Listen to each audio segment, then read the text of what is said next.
बिस्मिल्लाहिर्रहमानिर्रहीम। अस्सलाम वालेकुम। मैं हूं मोहसिन शहजाद मोहसिन और आप देख रहे हैं MSM मेंटर। स्टूडेंट्स, आज की क्लास में हम work done by variable force पढ़ेंगे, जो कि चैप्टर नंबर 4 का सेकंड टॉपिक है। इससे पहले हमने work done bye constant force के बारे में पढ़ा था। तो work done by variable force को समझने से पहले हम ये देख लेते हैं कि वेरिएबल फोर्स किसको कहते हैं।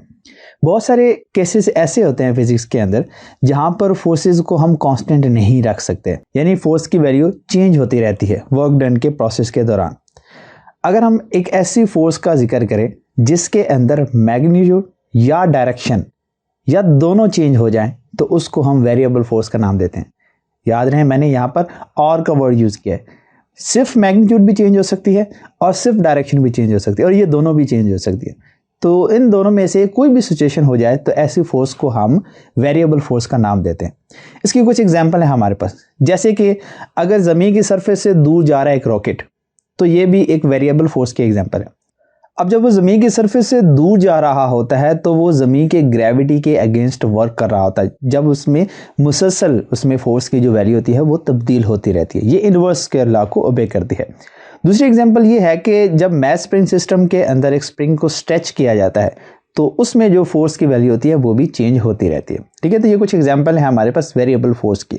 अब हम इस वेरिएबल फोर्स को वर्क डन में अप्लाई करते हैं। तो अभी हम समझते हैं कि वेरिएबल फोर्स के केस में हम वर्क डन को किस तरह से समझ सकते हैं, किस तरह से वर्क डन को कैलकुलेट कर सकते हैं। अगर क्योंकि हमारे पास वेरिएबल केस है तो हमने यहाँ पर एक पाथ कंसीडर किया है, पाथ AB है, और इस पाथ की जो वैल्यू है ये हर एक पॉइंट पर तब्दील हो रही है, और ये हमारे पास स्ट्रेट लाइन नहीं है। हमें पता है कि वेरिएबल केस में ग्राफ जो होता है वो स्ट्रेट लाइन नहीं बनता, कोई कर्व टाइप बनती है। तो यहाँ पर हमने इसको शो किया।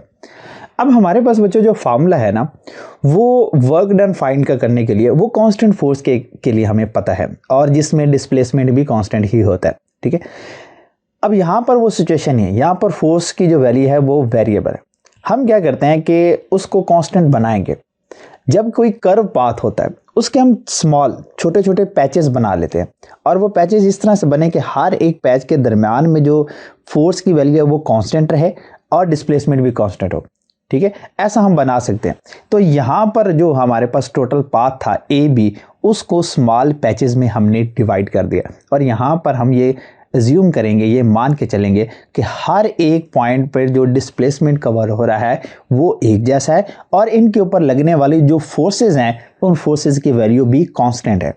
तो इतने से पैच के लिए जो फोर्स F1 लग रही है, तो उस फोर्स F1 का जो डिस्प्लेसमेंट के साथ एंगल बनेगा वो θ1 होगा, और जो फोर्स F2 है जो डिस्प्लेसमेंट के साथ एंगल बना रही है उसको हमने θ2 का नाम दिया। ठीक है, और यहाँ पर जाहिर सी बात है जो डिस्प्लेसमेंट होगा वो इस केस में डेल्टा D1 होगा, और यहाँ पर डेल्टा D2। ऐसे और भी हमने, क्योंकि बहुत ज़्यादा पैचेस बनाए हुए हैं, उन सारों का हमने मेंशन नहीं किया।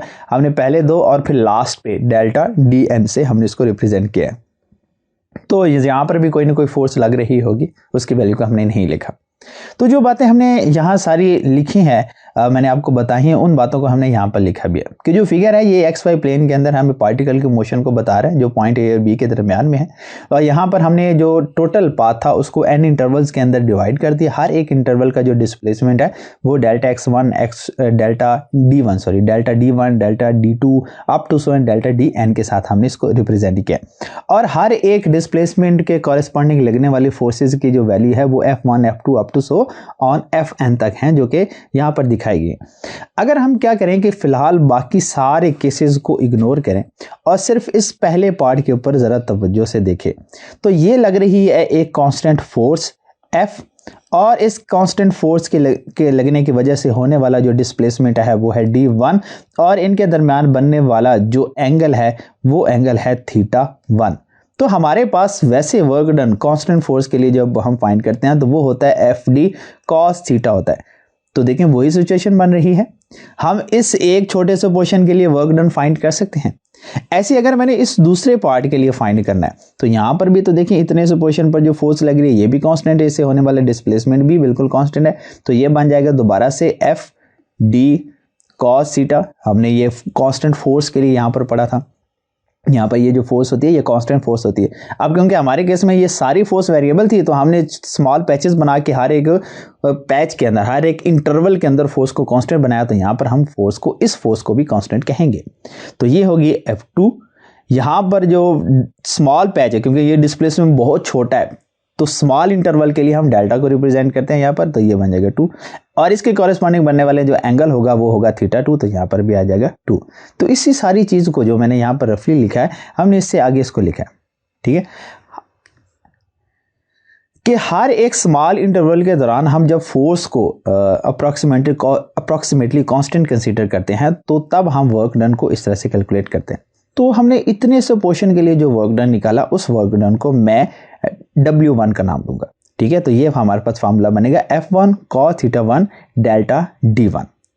अब ऐसे ही सेकंड इंटरवल को देखें तो यहाँ पर जो वर्क डन होगा उसको हम W2 कह देते हैं, ठीक है। इसी तरह से कैलकुलेट करते करते हमारे पास चलते रहें तो लास्ट वाला जो आखिरी इंटरवल होगा उसमें जो फोर्स की वैल्यू होगी उसमें Fn डेल्टा Dn, यानी ये डॉट में डॉट को ख़त्म करेंगे तो cos θ लगाएंगे तो यहाँ थीटा की वैल्यू के साथ भी n आ जाएगा। तो हमने इंडिविजुअल सारे पार्टिकल का जो वर्क डन है ये तो कैलकुलेट कर लिया। अब अगर हम कलेक्टिवली पूरे इस कर्व का ए बी पाथ का हम वर्क डन निकालना चाहते हैं तो फिर जितने वर्क डन हमने स्मॉल इंटरवल्स के अंदर फाइंड किए थे उन सारे वर्क डन को हम ऐड कर देंगे। तो हमने वर्क डन फाइंड किया था delta W1 delta W2 up to so on delta Wn find किया था। अब ये सारे वर्क डन हम ऐड करेंगे तो डेल्टा W1 की जो हमारे पास वैल्यू होती है वो होती है F1 cos θ1 डेल्टा D1। इसी तरह से आगे प्लस का साइन एज इट इज, फिर है डेल्टा W2। तो डेल्टा W2 की वैल्यू हमारे पास से ये थी, यानी F2। यही सारी वैल्यू दोबारा से लिखेंगे, फर्क ये होगा इधर सब में 1 1 आएगा तो यहाँ पर 2 2 आ जाएगा, प्लस और ऐसे सारी वैल्यूज को 3 वाली ऐड करेंगे, 4 वाली ऐड करेंगे और फिर उसके बाद इन जनरल आखिरी वैल्यू को हम n के साथ लिख देंगे। तो हमने यहाँ से टोटल वर्क डन निकाला। अब इस टोटल वर्क डन को हम बार बार इस तरह से पूरी एक स्टेटमेंट के फॉर्म में तो नहीं ना लिख सकते। हम इस वर्क डन को लिखने के लिए एक नया तरीका लगाते हैं और वो ये होगा, इसको समेशन के फॉर्म में लिखेंगे, सम के फॉर्म में लिखें। तो यहाँ पर जो ये जो साइन है ये हमारे पास समेशन कहलाता है या फिर हम इसको सिग्मा कहते हैं और ये पूरे जो वैल्यूज़ हैं उसको कलेक्टिवली रिप्रेजेंट कर रहा है। I इज इक्वल टू 1, मतलब कि हमने अपनी जो रीडिंग है वो 1 से स्टार्ट किए, हमने देखा फोर्स F1 है, डेल्टा W1 है, थीटा 1 है, तो 1 से कहाँ तक लेके जा रहे हैं, n तक लेके जा रहे हैं, ठीक है। तो हम इनिशियल वैल्यू 1 से n तक इसको जाते हैं लिखते हैं। और अब अगर हम इसको जर्नल लिख रहे हैं तो जर्नल में यहाँ पर हमेशा 1 2 3 या n की जगह पर हम इन जनरल जब इसको समेशन के फॉर्म में लिखते हैं तो यहाँ पर I इस्तेमाल करते हैं। तो यहाँ पर इसी वजह से हमने सारी वैल्यूज़ के साथ जहाँ पे 1 2 या n लिखते थे उसकी जगह पर हमने n लिखा। तो ये हमने क्या किया कि टोटल वर्क डन जो पूरा ये पाथ है हमारे पास, उस पूरे पाथ का हमने वर्क डन निकाल लिया। तो देखिए फोर्स वेरिएबल थी, हमने सहारा लिया कांस्टेंट फोर्स का और कांस्टेंट फोर्स के अलग अलग इंटरवल्स की वैल्यूज निकाल के सबको ऐड कर दिया, तो कलेक्टिवली पूरी की पूरी कर्व के हमारे पास वर्क डन की वैल्यू आ गई। तो ये तो हमने इसको मैथमेटिकल स्टेप से सॉल्व करके वर्क की वैल्यू फाइंड किए। अब यही वर्क डन जो है हम ग्राफिकल मेथड से भी फाइंड आउट कर सकते हैं। अब ग्राफिकल मेथड से अगर हमने वर्क डन निकालना है तो फिर हमें उस हिसाब से ग्राफ भी बनाना पड़ेगा। तो यहाँ पर हमने एक ग्राफ बनाया। अब इसमें जो हमने पहले केस पढ़ा था उसको एक दफ़ा मैं यहाँ पर आप रिपीट कर देता हूँ। हमने कहा था कि ये हमारे पास y और x एक्सिस था और यहाँ पर फोर्स की वैल्यू क्योंकि कांस्टेंट थी तो यहाँ पर बनी थी एक स्ट्रेट लाइन, और फिर हमने जब इसको इस तरह से देखा तो ये एक डिफाइंड शेप बन रही थी, रेगुलर शेप बन रही थी और हमने इसका एरिया फाइंड करना था। तो जितनी फोर्स की वैल्यू थी, मतलब जितनी इसके हाइट थी और जितनी इसकी लेंथ थी जो कि हमने रिप्रेजेंट किया था d के साथ, दोनों को कर दिया था मल्टीप्लाई। तो मल्टीप्लाई करने से जो एरिया आया था वो एरिया क्या था, इसका टोटल वर्क डन था। अब यहाँ पर हम ऐसा नहीं कर सकते। रीज़न क्या है कि अगर हम इसमें देखें तो हमारे पास जो ग्राफ है वो ग्राफ कुछ इस तरह से बन रहा है, स्ट्रेट लाइन नहीं है।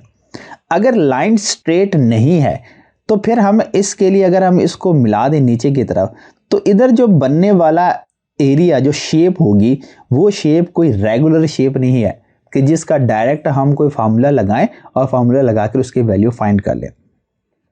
अभी हमने ये देखा कि जब हमारे पास पाथ इस तरह का था तो इसको सॉल्व करने के लिए हमने इसके स्मॉल इंटरवल्स बनाए थे, और इंटरवल इस तरह से बनाए थे कि हर एक इंटरवल के अंदर लगने वाली फोर्स की वैल्यू कांस्टेंट थी।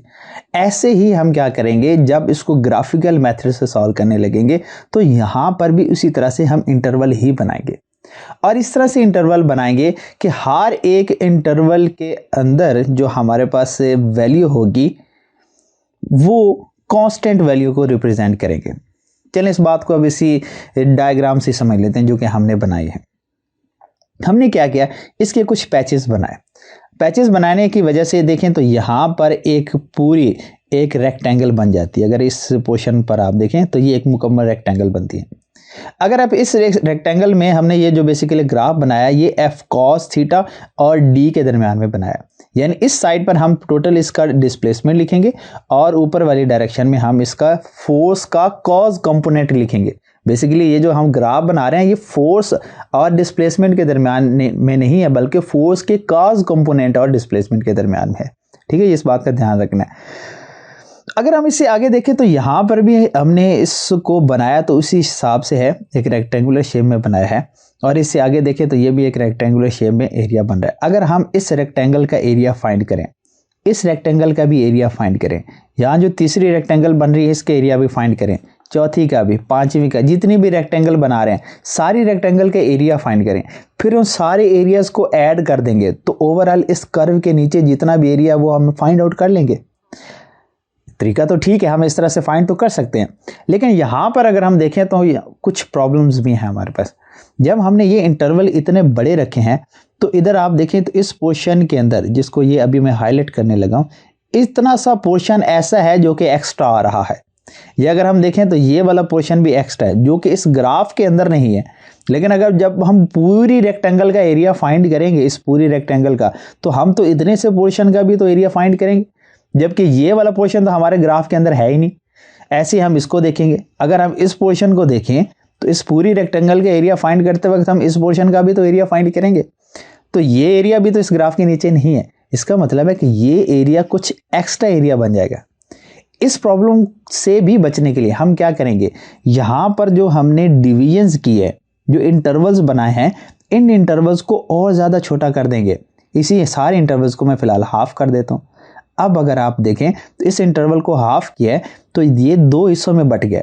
जब हमने इसको दो हिस्से बनाए हैं तो अब अगर आप देखें तो यहाँ पर इसका जब मैं एरिया फाइंड करूँगा तो एग्जैक्ट इसके अंदर का जो एरिया वही फाइंड आउट होगा, और जो यहाँ पर एरर होगा उसकी पॉसिबिलिटी पहले से कम होगी। तो यहाँ पर ये जो एरिया होगा ये एक्स्ट्रा जो आता था वो इस दफ़ा कम आएगा। ऐसे यहाँ पर देखें तो यहाँ पर तो एक मुकम्मल एरिया हम फाइंड कर लेंगे, जबकि यहाँ पर मुकम्मल नहीं फाइंड कर सकेंगे क्योंकि इसका पोर्शन बाहर है कुछ, लेकिन अब की बार जो पोर्शन बाहर है ये कम है। तो इसका मतलब ये हुआ कि हम जब इन इंटरवल्स को जितना स्मॉल करते हैं तो हमारे पास जो आंसर है वो ज़्यादा एक्यूरेट आने लग जाता है। तो क्यों ना हम इसकी जो डिविजन्स है वो नंबर ऑफ डिविजन कर ले, कि यहाँ पर हर एक के अंदर जो डिविजन्स है ये बहुत ज़्यादा डिविजन्स, इतनी ज़्यादा डिविजन्स हैं कि हमें एक मुकम्मल ऊपर सामने एक स्ट्रेट लाइन दिखाई देगी। ठीक है, आपको उस बात को समझ रहे हैं ना, कि हम यहाँ पर जितनी ज़्यादा इंटरवल्स बनाएंगे उतना क्लियर एरिया हमें पता चलेगा। ठीक है, तो वहाँ पर मैंने इस डायग्राम में सारे वही इंटरवल नहीं बनाए, मैंने आपकी बुक की डायग्राम के अकॉर्डिंगली इसको ड्रा किया यहाँ पर। तो देख लेते हैं इसके अंदर हम हर एक पोर्शन को जो कहेंगे ये आप कंसीडर करें कि ये बहुत ज़्यादा इंटरवल है और नंबर ऑफ इंटरवल्स है। बजाय तो यहाँ पर ये बड़े बड़े लग रहे हैं, यहाँ पर कुछ पोर्शन ऐसा भी है जो कि एक्स्ट्रा भी है, लेकिन आप इसको भी कहें कि अगर ये बहुत ज़्यादा हमने इंटरवल्स बना दिए, यानी इंटरवल बनाने से मुराद है कि नंबर ऑफ रेक्टेंगल्स बना दिए, तो तब हमारे पास जो एरिया अंडर द कर्व है ये हम मैक्सिमम एक्यूरेट फाइंड कर सकते हैं। हर एक पोर्शन का जो डिस्प्लेसमेंट होगा, जो पोर्शन का ये लेंथ होगी, इसको हम डेल्टा D1 कहेंगे, इससे नेक्स्ट वाली को हम डेल्टा D2, फिर इसी तरह से चलते यहाँ दरम्यान में ये जिसको मैंने ब्लैक से बनाया ये किस चीज़ को शो कर रहा है, देखें 1 2 3 4 5 अप टू सो 1, दरम्यान में कितने नंबर्स आएंगे, पता नहीं कितनी ट्राइंगल्स आएंगी, फिर उसके बाद एक आखिरी ट्राइंगल कह रहा हूँ, रेक्टेंगल आएगी लास्ट वाली। तो ये दरम्यान में जो नंबर ऑफ रेक्टेंगल्स होंगी उनको रिप्रेजेंट करने के लिए मैंने इसको ब्लैक के साथ बना दिया। ठीक है, ये ब्लैक जो होगी इसका मतलब ये है कि दरम्यान में आयत मतलब कि कई ज़्यादा रेक्टेंगल भी बनेंगे।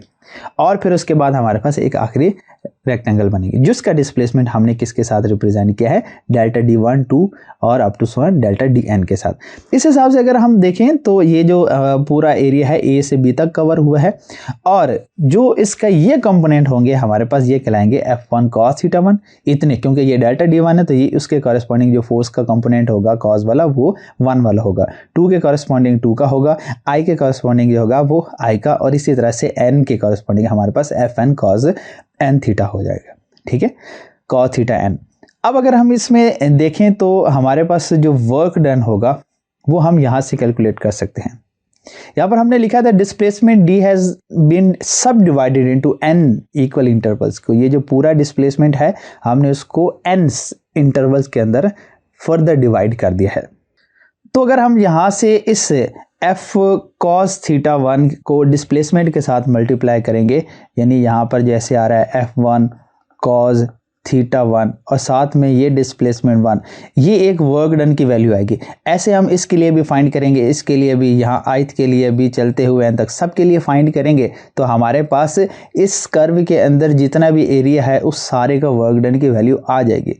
लेकिन आपने ऑब्जर्व किया कि मैं बता रहा हूँ कि हर दफ़ा अगर हम इसमें ये जो डिस्टेंस है जितना ज़्यादा कम करेंगे आंसर उतना ज़्यादा एक्यूरेट आएगा। लेकिन अगर आप ये देखें कि जब हम इस डिस्टेंस को कम करेंगे तो ये जो दरमियान में D1 की लेंथ है ये भी कम नहीं हो जाएगी। जैसे ये D1 का ये वाली लेंथ है, अगर इसको मैं फर्दर इसको हाफ करता हूँ तो ये लेंथ और कम नहीं हो जाएगी। अगर इसको मैं और ज़्यादा कम करता हूँ, यहाँ से भी कम करता हूँ तो ये वाला डिस्टेंस और कम हो गया।